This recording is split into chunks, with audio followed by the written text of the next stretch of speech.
My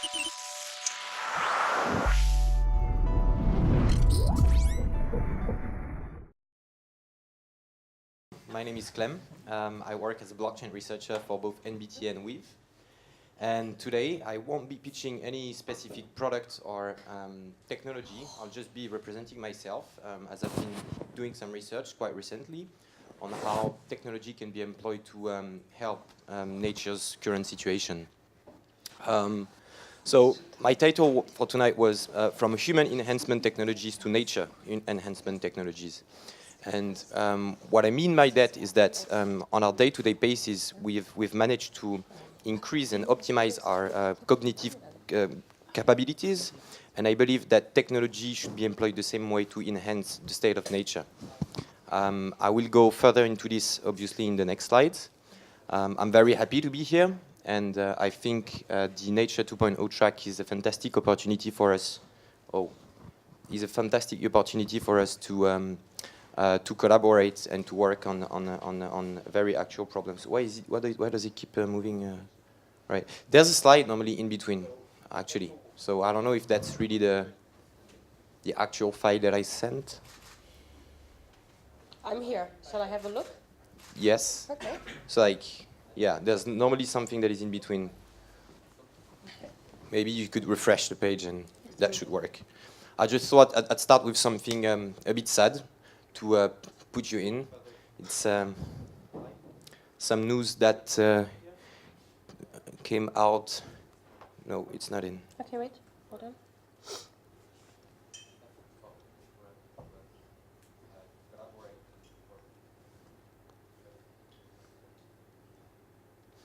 Well, essentially, there's a new study that has been published yesterday. That shows that the rate at which ice is melting in Antarctica has increased by 600% since the 80s.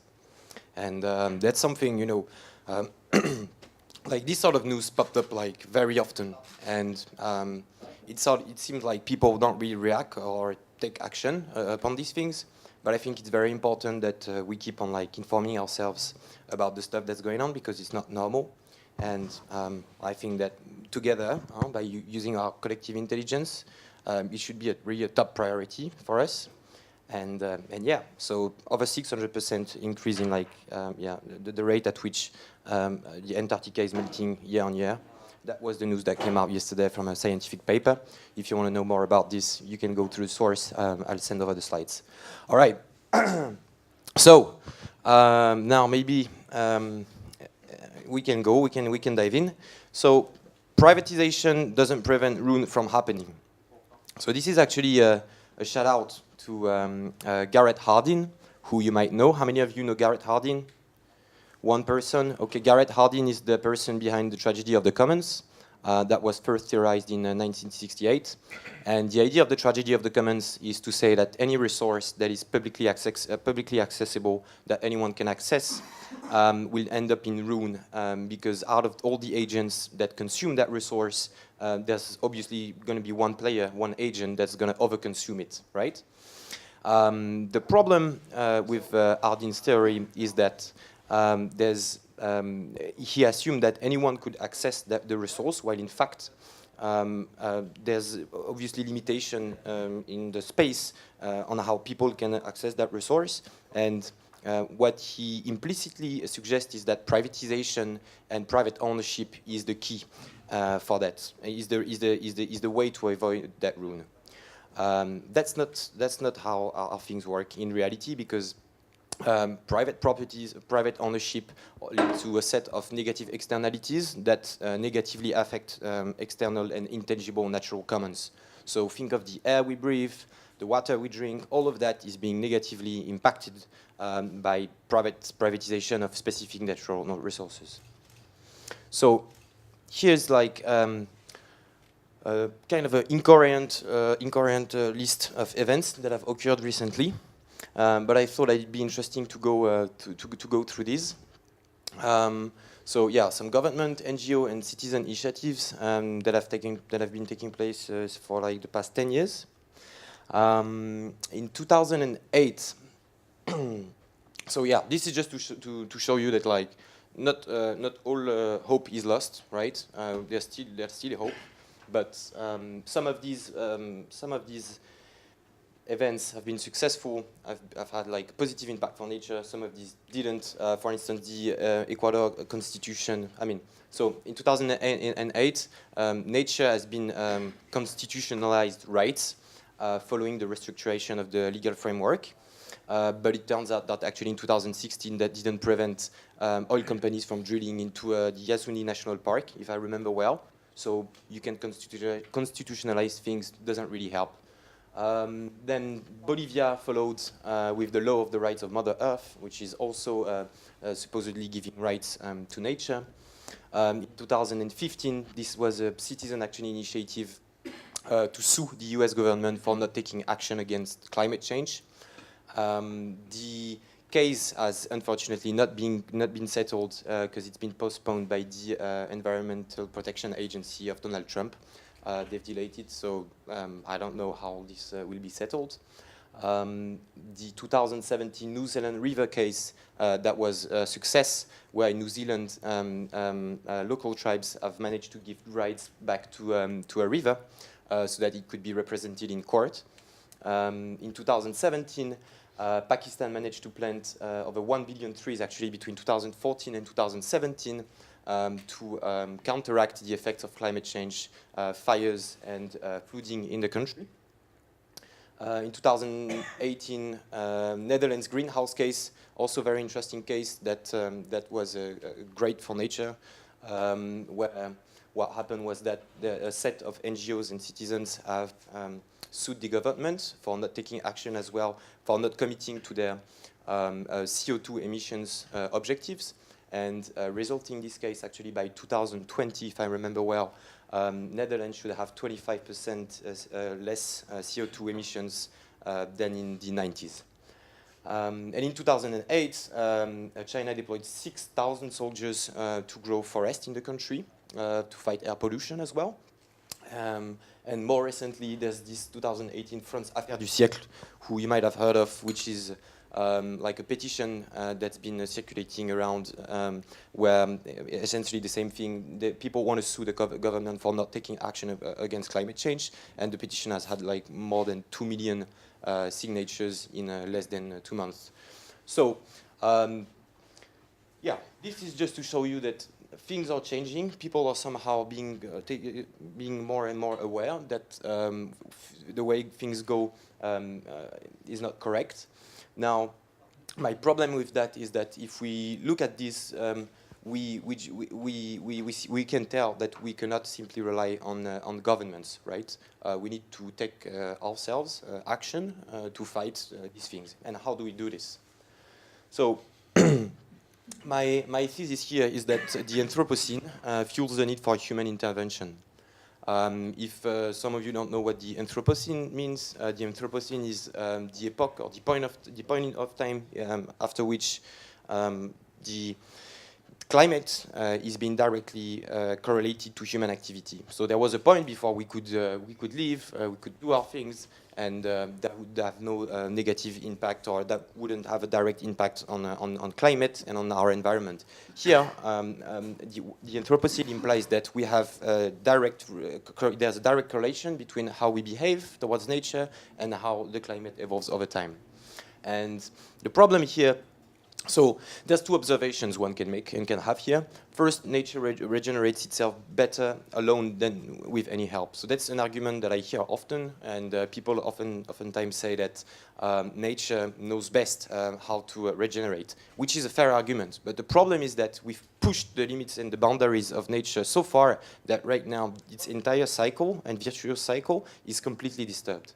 So without our intervention, I actually believe that nature cannot sustain and cannot correctly respond to what we do to it. Then secondly, human intervention leads to human bias. This is true. This is very correct. And actually that leads me to this question: why is human intervention leading to human bias? Well, because cash rules everything around me. C.R.E.A.M, maybe you get the reference. And This little cartoon, I like it particularly.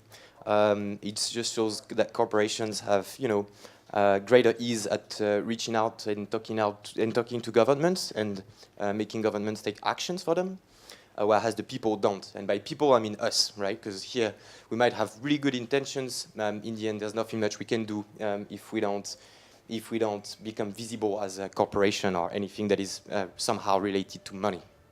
So, what can we do? What can we do about it? Huh?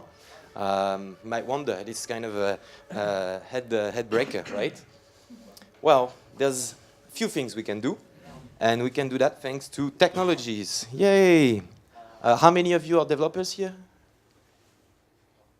Okay, nice, really nice. So let's enhance nature with limited human interaction. Indeed, if human interaction is somehow obviously going to create human bias, then we should limit as much as we can that human intervention. And we can do it. We can try to limit it as much as we can. So first, what we should do is that we should take nature for the sake of, for the simplicity of the argument. Let's think of a forest. We take a forest, we give it eyes and we give it ears because we want it to sense stuff around. So what do?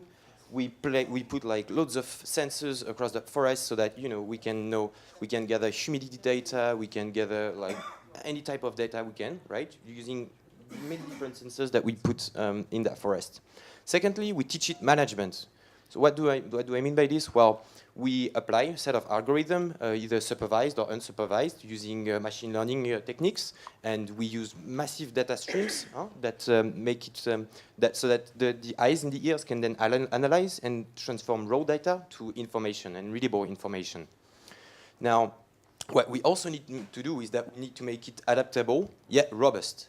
And here is where blockchain gets in, because blockchain systems are decentralized systems, and by definition they are robust because as soon as there's a node holding a copy of that ledger, then it's very hard actually to shut it down. So you want it to be robust, but also adaptable.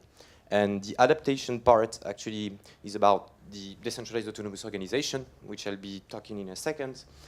You want to make it able to respond to change, because the environment in which nature evolves also changes over time. And finally, and I think this is the most interesting and important part, you want to give it rights, because you could have all this super cool technology, you could play around with these things in your garden, nice, but if you want it to expand and to actually be able to really be something, you need to give it rights. And we can do that actually thanks to that one. So how do we give it rights? Well, there is this thing called the Malta Digital Innovation Authority in Malta. As many of you might know, Malta is a very attractive country for any crypto asset management or crypto-based companies because of its flexible legislation. So you see the likes of, say, Binance and Neufund looking at this legislation to implement their headquarters or their operation there.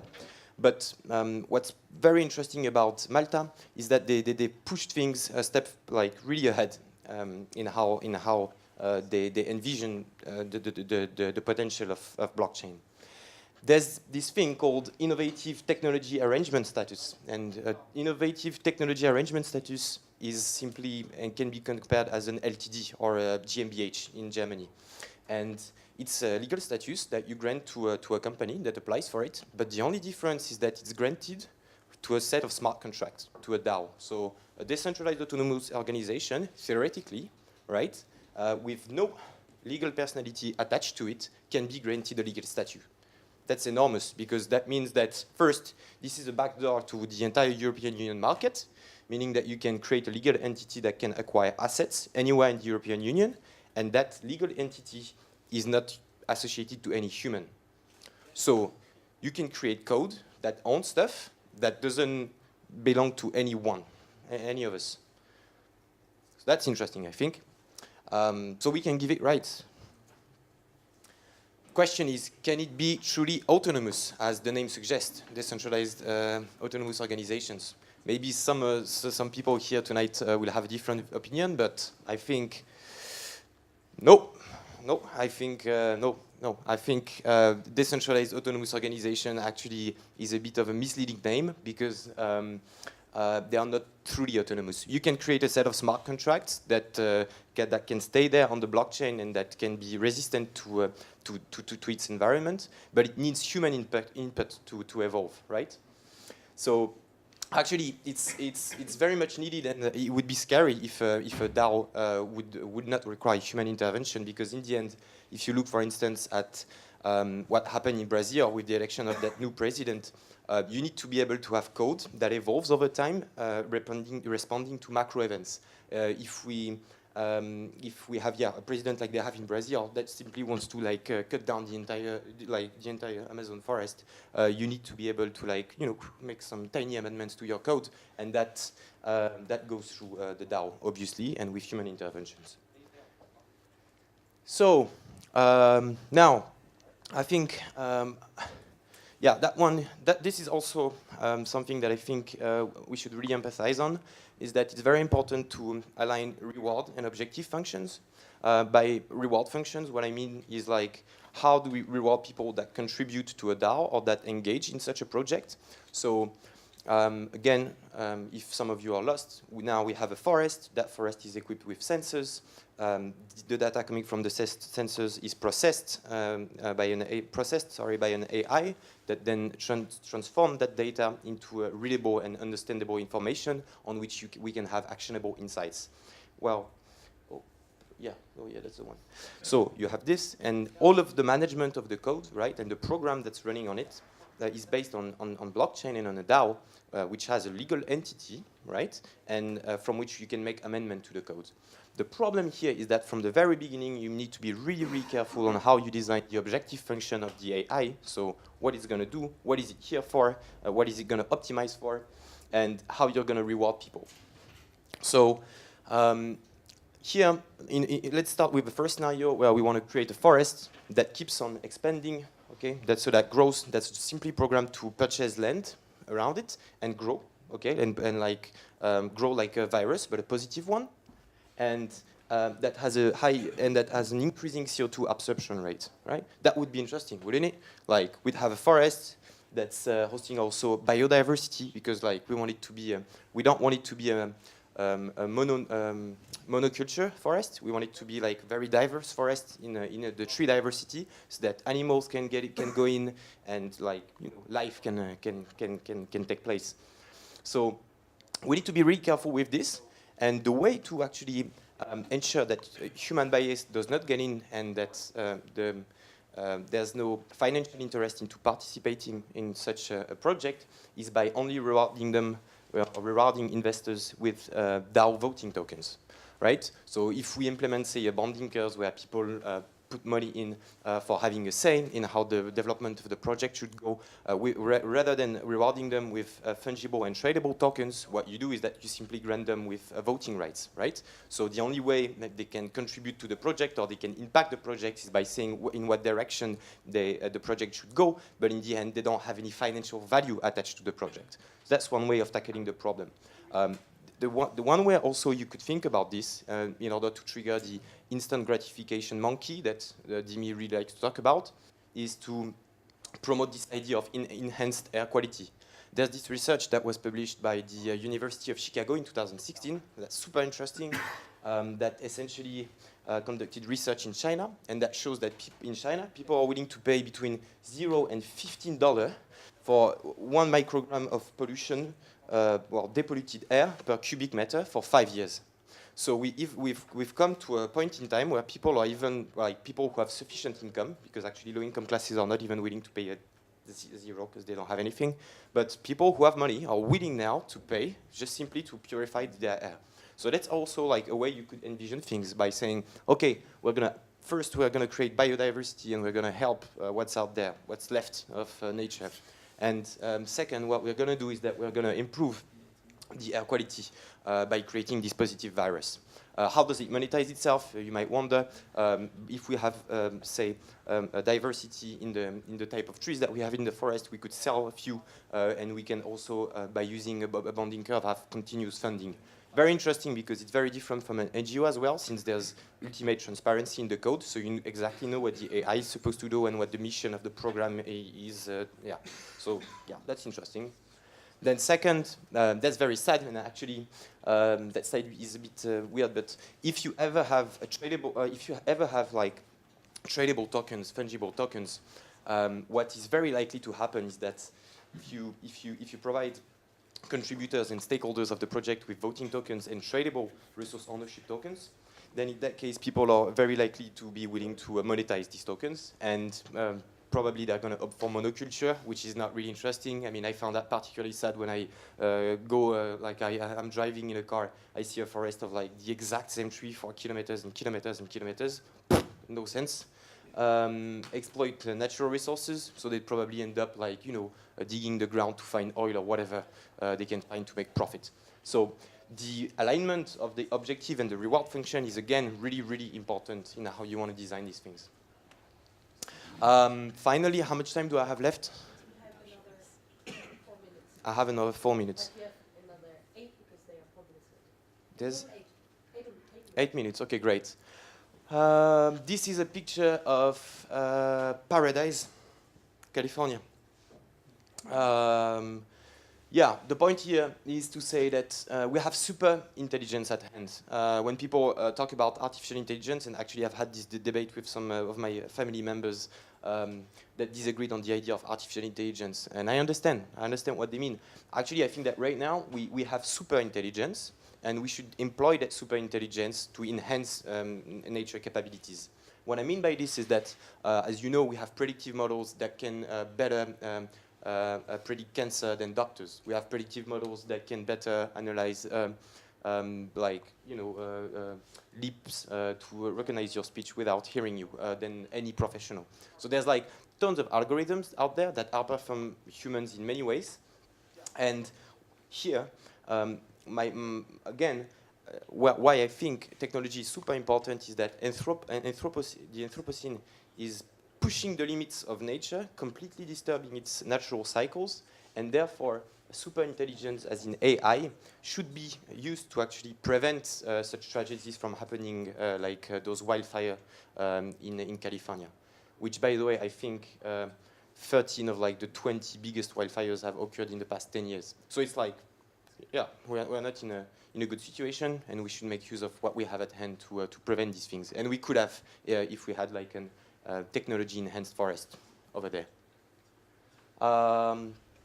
Here is an idea of how to govern with a super intelligence. The idea here is that if you could have token holders, right, that can vote, that can cast their vote, but what you could also do is that you could grant a set of voting tokens to the AI itself. So that based on its recommendation, technical recommendation, automatically it could suggest something.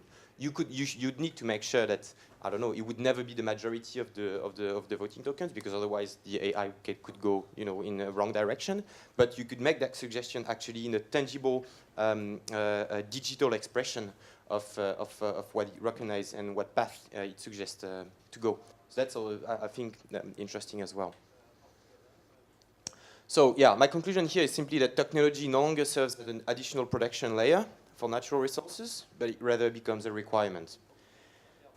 I think this hackathon is really, I don't know, a great opportunity for us to move forward with these things, and that we should be creative. We should be the ones creating this positive virus, and we should stop closing our eyes on like this event that I just introduced at the beginning of the talk. And if the hackathon is not sufficient, like we should keep on pushing for having these things happening. So thank you very much for listening.